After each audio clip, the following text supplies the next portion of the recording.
DJI just released the Neo 2 and it's a massive upgrade over the original Neo from last year. For just a bit more money, you're getting way better obstacle detection, improved wind resistance, and significantly better video capabilities. If you were on the fence about the first Neo, this might be the drone that finally wins you over. Let's break down the 5 biggest improvements. First up, obstacle detection. The original Neo was pretty basic here. It had a front camera for tracking and a downward camera to avoid hitting things below it. That's it.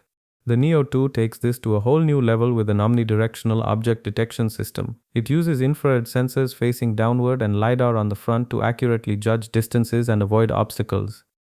LiDAR works by firing out laser pulses that bounce off objects and return to a sensor. The time it takes to return tells the drone exactly how far away something is. This means the Neo 2 can fly more dynamically and confidently in automated modes without crashing into trees, walls, or people. It's a huge step up for safety and usability, especially for beginners.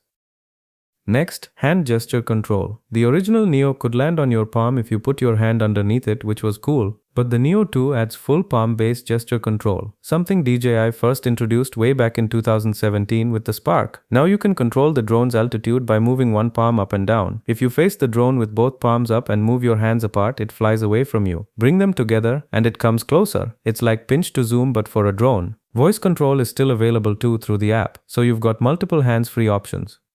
The Neo 2 also gets a small monochrome display on the front. It's that little black rectangular area you can see. This display shows you which mode the drone is currently in, which is actually really useful when you're flying without a controller. The original Neo just had a light-up panel on top that was harder to read mid-flight. Interestingly, DJI's more expensive drones like the Air 3S or Mavic 4 Pro don't have this display, but it makes sense for the Neo 2 since it's designed to be flown standalone without much manual control.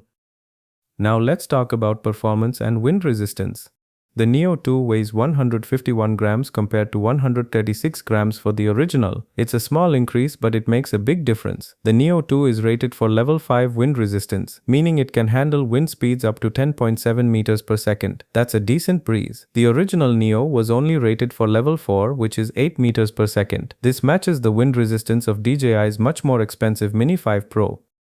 The extra weight and power also mean faster tracking speeds. The Neo 2 can track subjects at 12 meters per second, which is about 26 miles per hour or 43 kilometers per hour. The original Neo could only manage 8 meters per second, and that took a firmware update to achieve. Despite all this extra power, battery life actually improved slightly. The Neo 2 gets 19 minutes per battery compared to 18 minutes for the original.